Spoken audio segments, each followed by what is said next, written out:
that we can place for genuine power, the power of God.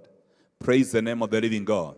Because even as the world is having a discussion, because of the challenges that we are facing, even the church needs to engage in a discussion.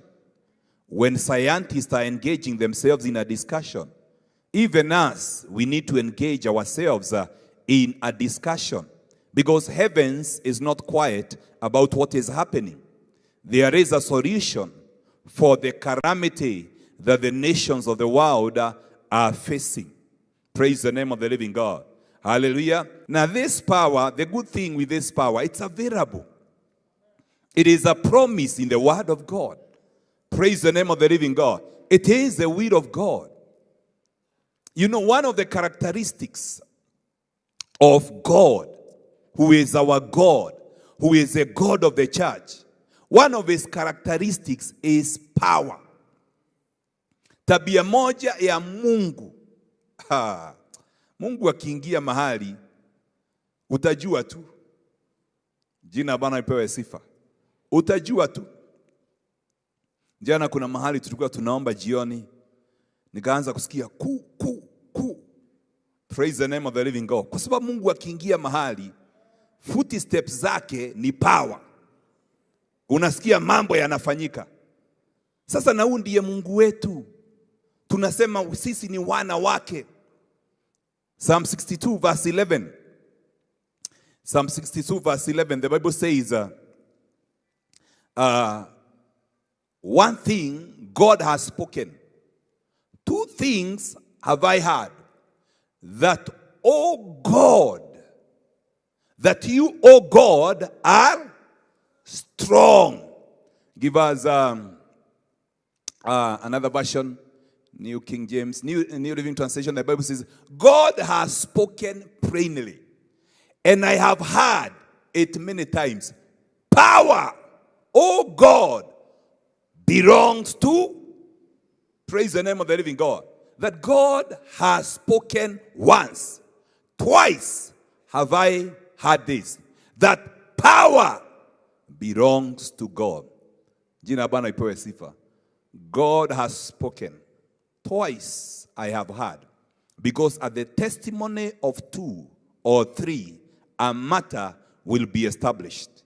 That, oh God, power belongs to who? To your God. Jina Bwana ipewe sifa.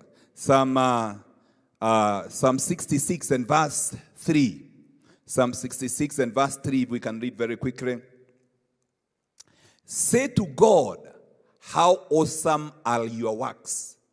Through the greatness of your power, your enemies shall submit themselves to you.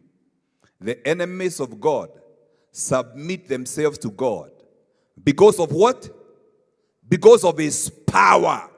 NIV says they will cringe. NIV says, say to God, how awesome are your deeds. So great is your power. Look at this. It's not just power. It's that so great is your power that your enemies cringe before you. They cringe. They recoil in embarrassment. The enemies who rise against God, they are always embarrassed.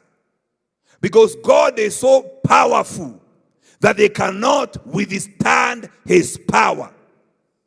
Jina la Bwana lipewe sifa. Huyo ndiye Mungu wa kanisa. Naye Yesu akaja akasema, I'll build my church, and the gates of hell shall not do what? They shall not prevail. The gates, the powers, the machinations, the diabolic agendas of hell, they shall not prevail. The intentions of Jesus was not a religious organization. The intentions of Jesus was a powerful, conquering, victorious, domineering church. A church that would take dominion here on earth. But look how powerless the church is today. Kelele nyingi, filosofia nyingi, maneno mingi, lakini hatuoni nguvu. And the Bible says in the book of 1 Corinthians chapter 4 and verse 20, this kingdom of God is not a matter of talk, but of power. Ufalme wa Mungu sio tu kwa maneno. For the kingdom of God is not a matter of talk, but of power. Hatuwezi kufanya mikutano kama ya wanasiasa wanaongea, wanawacha watu wakiwa na njaa na shida. Hatuwezi kufanya mikutano kama ya lecturers. Tunafaa tukiongea, we speak from the realm of the supernatural. Mambo yanabadilika tunapoongea. One service, unakuta ya kwamba lives have been shifted, lives have been transformed. Something has happened in the spiritual atmosphere ambayo inafanya those who had stagnated, stagnation is broken. Bwana asifiwe sana. Paul alisema in the book of Philippians chapter 3 and verse 10 that for me I will not be satisfied with a title alone. I want to know him and the power. I want to know Christ and the power of his resurrection. I want to know Christ and the power of his resurrection.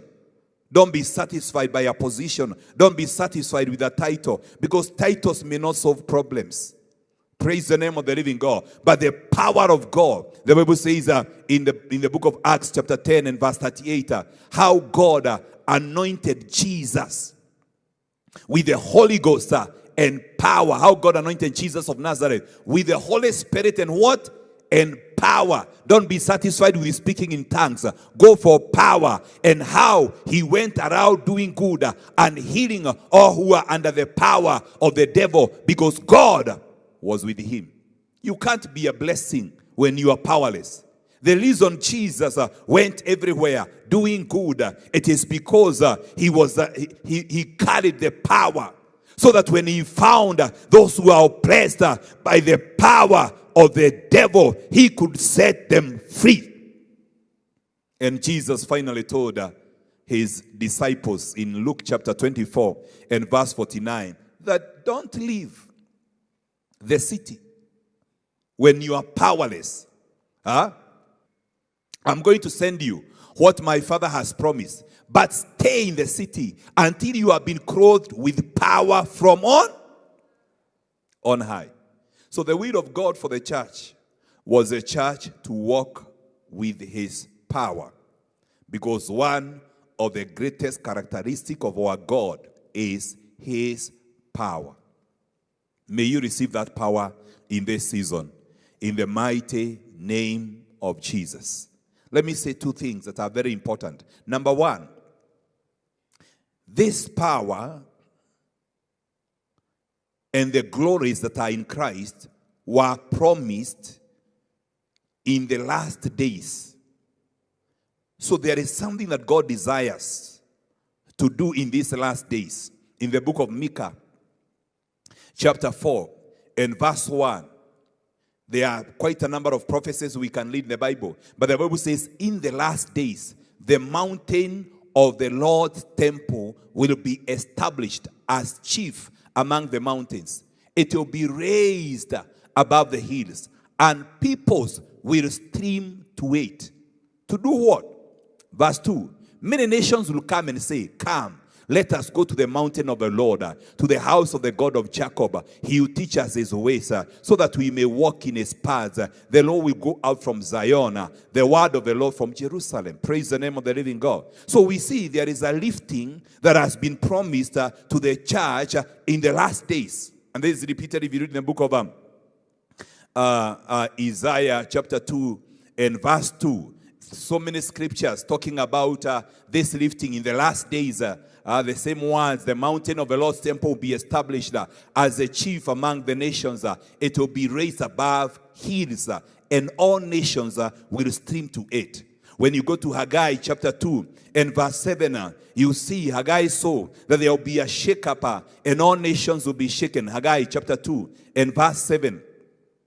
The Bible says, I'll shake all nations, and the desired of all nations will come, and I'll fill this house with glory, says the Lord Almighty. Give that scripture in King James Version. And I'll shake all nations, and the desire of all nations shall come, and I'll fill this house with glory, saith the Lord of hosts. So, number one, nations will be shaken. Number two, the desired of all nations will come, representing Jesus, manifesting himself through the church. And then finally, he will fill his house with glory. Glory, the original word, means kabod. Kabod means the weight of God. Yani Mungu anakuja na uzito wake, anakuja na udhamana wake, anakuja na uweza wake wote. Wapendwa, we must press for genuine power that is going to cause us to be able to rise in darkness. Praise the name of the living God. Science is real. And we thank God that science has offered so many solutions to mankind. And we thank God because that is also in the will of God for us to have doctors, scientists, innovative people who can be able to bring solutions in this life. But there is a realm that is beyond science.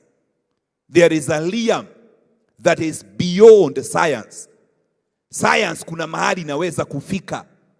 But there is still a realm that is beyond science. And that is where the supernatural, that is where the spiritual power operates. Unajua Biblia inasema wana wa dunia hii ni welevu, lakini wana wa ufalme hawaelewi.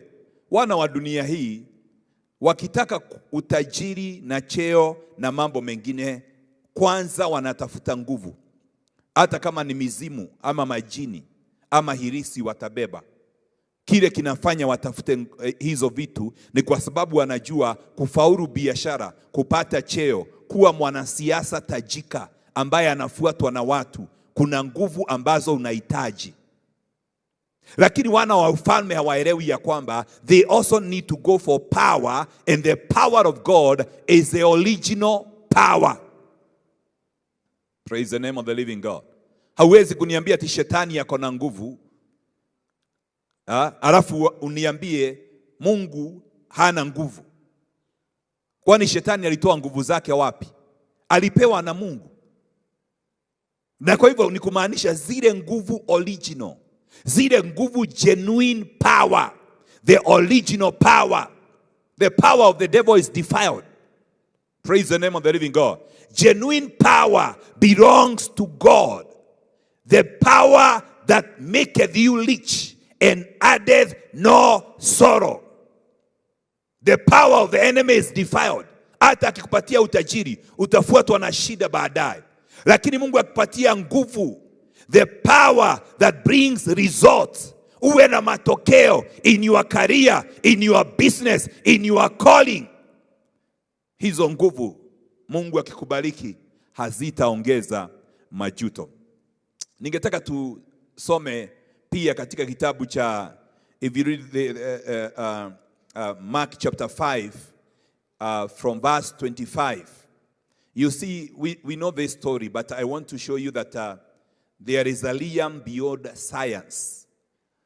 Mark chapter 5 verse 25, and the Bible says, and a woman was there who had been subject to bleeding. For how many years? For 12 years. She had suffered a great deal under the care of many doctors and had spent all she had. Yet, instead of getting better, she grew worse.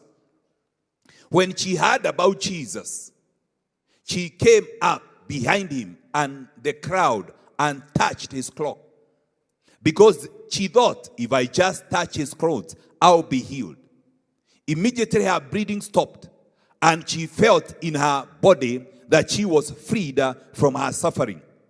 Verse 30, the last one we are going to read. At once, Jesus realized that power had gone out from him. He turned around in the crowd and asked her, who touched my clothes? So here we see a woman who was suffering from bleeding. Hii ni shida ambayo ukiwa dada inakupatia aibu. Na aliishi katika hii hali miaka 12. Na katika siku zile, ukiwa na hali kama hiyo, haungeenda kuchanganyikana na watu. Ulikuwa umetengwa. Huyu mwanamke inaonekana ya kwamba hakuwa mwanamke hivi hivi. Alikuwa mwanamke tajiri. Na kwa hivyo katika uweza wa mali yake akatafuta msaada. And the Bible says that she suffered in the hands of many doctors without a solution. Kama ni siku zetu tungesema ya kwamba ameenda India, ameenda mahospitali yale makubwa hapa Kenya, na bado hajaweza kupata majibu ya ugonjwa wake. Alitumia, health is the greatest asset. And we thank God for our doctors. Because kama hauna afya, haja ya gari ni gani? Haja ya nyumba kubwa ni gani wakati uko na uchungu? And that is why that is the greatest attack ambayo shetani anaweza kuachilia juu ya wanadamu, kuwanyang'anya afya.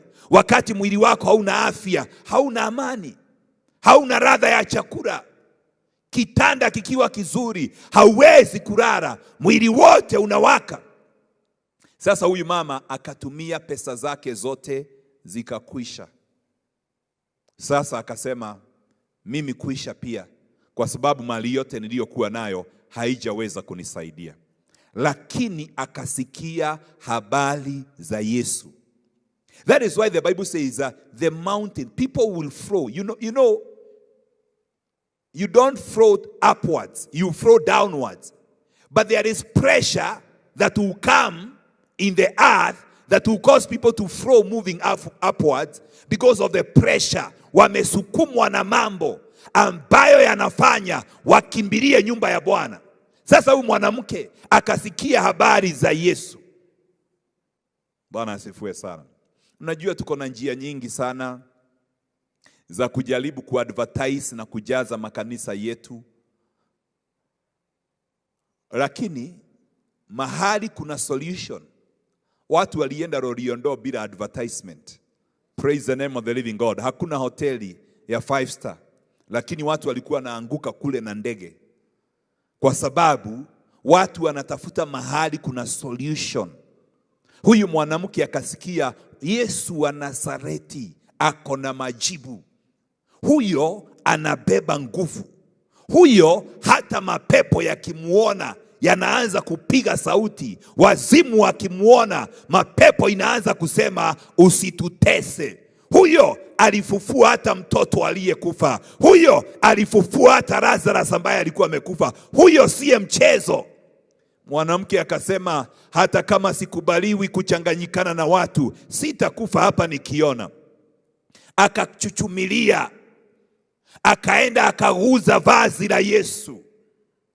Yesu hakuona mwanamke.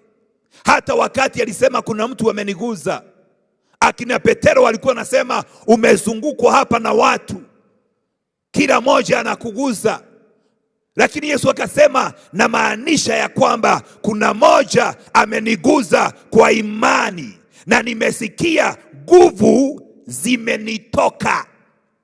There is reality beyond science. Praise the name of the living God. Ya kwamba huyu mwanamke alikuwa mikononi mwa madaktari wengi, akatumia utajiri wake. That is why the Bible says in the book of Isaiah, if you read the book of Isaiah chapter 60 from verse 1, the Bible says, and that is where we are heading. And I believe, I'm not motivating you, but I believe this is what God desires to do in our time. Arise and shine, for your light has come, and the glory of the Lord rises upon you. When is the light shining? When is the glory of the Lord rising upon you? Verse 2, see, darkness covers the earth, and thick darkness is over the peoples. But the Lord rises upon you, and his glory appears over you. And then what will happen? Nations will come to your right, and kings to the brightness of your dawn. Praise the name of the living God. When the Bible says nations will come to your right, you know there is the right of life. not the light that we see in daytime. When we talk about powers of darkness, it does not mean they only operate when it is at night. Otherwise, watu wale wote ambao ni wazimu, watu wale wamefungwa na mapepo mchana, hawangekuwa wamefungwa. Kama ingekuwa ni nguvu za giza literally, zingekuwa tu zinaoperate wakati kuna giza. Mchana, basi unakuwa huru. So hiyo giza, sio giza ya kawaida. Kwa hivyo na hii nuru, ambayo Biblia inasema ya kwamba imekuzukia, sio nuru ya mchana.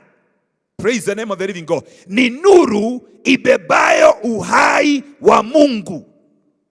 In the Bible, in the book of John chapter 1, verse 2 and verse 3, utaona ya kwamba Yesu alipokuja, alikuwa amejawa na that right. He was with God in the beginning. Through him, all things were made. Without him, nothing was made that has been made. Then verse 4. In him was life. And that life was what? The right of man. This right of man, sio right ya sunshine. Apana, this right is a right that carries the life of God. So when the Bible says, arise, thick darkness covers the earth, and that time you arise and shine, it is because you carry the right that carries the life of God, and this life of God is a power, is a realm beyond science. Because there is a realm that men have not discovered. Praise the name of the living God. And that is why solutions sometimes and in our times are going to fail. Because God is orchestrating a lifting for the church. Praise the name of the living God. You know, even when the devil is at work, he serves to fulfill God's purpose. Because that is why the Bible says, and God is able to cause all things to work for good, for them that love the Lord, and they are called according to his purpose. So hata mayale mabaya ambayo tunaweza kuona yanafanyika, there is a way God orchestrates evil to work for good. Praise the name of the living God. Hallelujah. Ninatangaza tubebe nuru ambayo iko na uhai. Na huo uhai ndio tunahitaji. Hata uchumi unahitaji uhai. Hata magonjwa yanahitaji uhai. That is why Ezekiel in the valley of the dry bones aliambiwa prophesy the breath of life to the dry bones. Mifupa mikavu. Akaambiwa tabiri ya kwamba uhai wa Mungu utaingia katika mifupa mikavu, na hiyo mifupa mikavu ikaweza kuwa hai tena. Jina la Bwana lipewe sifa. Sasa tunaambiwa tuangaze katika giza, kwa sababu giza ni kumaanisha ya kwamba kuna shida ambazo hazina solution. Hata science inakosa solution. Praise the name of the living God. Some of us, when you look at our lives, we are testimonies of that power and how it can be able to change and transform. Praise the name of the living God. Hallelujah. Maisha yetu ni ushuhuda ya kwamba nguvu za Mungu hakika zinaweza kubadilisha hali katika maisha, hali katika jamii, na mambo yakafanyika. Wapendwa, kuna nguvu ambazo Mungu anataka tumwaminie, ili mambo yale yamejulikana ni magumu, yale yamejulikana hayawezekani, jamii zilizofungwa, miji ambayo imekuwa programmed na ulimwengu wa giza, ya kwamba mambo yanafanyika kwa njia fulani, those demonic programming zinaharibiwa. Bwana asifiwe sana. Nilikuwa naongea na mhubiri mmoja wiki hii kwa pale Nairobi. Akaniambia aliona kwa ndoto akiulizwa na mtu mmoja kuhani, wewe ulipitia wapi? Na sisi ndio huwa tuna program wahubiri hapa Nairobi. You know, people can be programmed na hawajui they have been programmed by the kingdom of darkness, and you find there is a certain pattern ya mambo inayofanyika, but it's a demonic programming. It can only be broken by the power of God. May every evil programming over your life tonight be destroyed. Every evil programming over your family be destroyed. When the power of God comes, when the power of God hits a family, hits a city, hits a nation, all these evil programmings, that is why things happen in a certain way. That is why there are certain cycles. That is why there are certain patterns. But those patterns, when the power of God comes upon you, the Bible says in the book of Psalms, chapter 24 and verse 7, "O you ancient gate, lift up your head, that the King of glory may come in, the Lord God mighty in battle." When the power of God comes upon you, even the ancient gate must lift their heads. They must make way for the Lord, the God mighty in battle. In the mighty name of Jesus, every programming that is not of God over your life. We see the men of the city went to Elisha and they told Elisha, yes, when you look with your eyes, our city is well situated. It looks pleasant, but there is an evil programming. There is a curse over this city that programs the city and causes death, causes barrenness. In the mighty name of Jesus, and the man of God Elisha came, and because he was a carrier of the power of God, he did a prophetic action.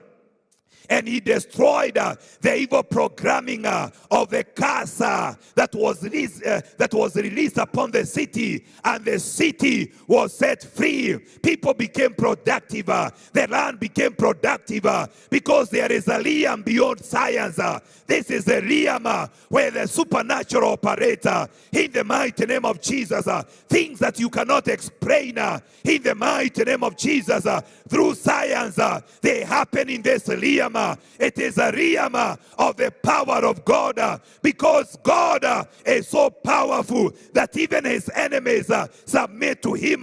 And because we are sons of God, the Bible says the creation is waiting for the sons of God, people who are going to be carriers of the same power, people who can bring change, people who can cause light to shine where there is darkness. In the mighty name of Jesus, may God arise and cause a shift in your life. In the mighty name of Jesus, let every evil programming over your life be destroyed. Let every demonic cycle, every pattern that is not of God in your family, in your city, in our nation, those cycles are being broken. In the name of Jesus, political cycles, we break them asunder. In the name of Jesus, we refuse repetitions of the same things that happen in our leadership every time of election. In the name of Jesus, the same manipulations that take place when the electioneering year comes, we refuse those cycles, those programmings. We bring them down and we silence the altars that have been slaves to program our nation, to program our families, to program our lives. Those demonic altars, we silence them, we tear them down by the power of God. In the name of Jesus, in the name of Jesus, in the name of Jesus, I refuse to be programmed by the kingdom of darkness. In the name of Jesus, I release my prophetic destiny. I'm going to become all that God wanted me to be. In the name of Jesus, I am going to be a living epistle in my generation because of the power of God. In the name of Jesus, yes, once I have heard twice it has been said that power belongs to God. Power belongs to our God. Receive that power in the name of Jesus. Shekabaganda, Rekabaganda Rima. There is power beyond vaccination. Rekabaganda Rima Zeria. You can take a dose of this power. This power can shield you. This power can protect you. This power can heal you. Hey, Shakabaganda. Chronic diseases can be healed by this power in the name of Jesus. Even where doctors have not been able to offer solutions, this power, may somebody be connected with this power. Shekabaganda, Rekabaganda Rima. Let the yoke of the enemy be broken in the name of Jesus. Let the limitations in the name of Jesus in your life, in your family, in your career, in your business, in your ministry, those limitations can be broken by the power of God. The ancient gates can be lifted where others were stopped. The gates can lift their heads before you in the name of Jesus. Walipokuwa wakijenga, walitamani sana kuona sakafu inayovutia, isiyoharibika kwa urahisi na inayoangaza kwa umbali. Je, wajua sakafu ya terazo ndiyo iliwapa jibu kamili ya walichokuwa wakitafuta? Inawekwa kwa urahisi na kwa utaratibu unaofaa. Hii ni baada ya kutayarisha sakafu vilivyo, kisha mwaga mchanganyiko wa mawe na simiti na rangi. Lainisha na uhakikishe imemwagwa kwa umakini kutumia rola. Subiri kati ya siku 3 hadi wiki 1 ikauke. Baada ya hapo, anza kuosha ukitumia mashini spesheli ya kazi hii na maji, na baadaye tumia acid kuosha ili kutoa uchafu na madoa sugu. Malizia kwa kupaka mafuta au polish ya kuifanya idumu. Ikiwa unajenga kanisa, hospitali, shule, apartment, nyumba ya kuishi, viwanda, vinywaji vya mafuta, benki au mjengo wowote ule, tutembelee, kwani tuna mafundi wenye ubunifu na tajriba ya hali ya juu na uzoefu wa muda mrefu. Express Terazo Center tunakuuzia bidhaa za hali ya juu na kukuletea mahali popote nchini. Tutembelee leo, Ruiru Bypass Kamakis, pale Karuguru, mita chache kutoka RFH Hospital, au piga simu 0798333000. Express Terazo Center Bypass. You dream it, we fix it.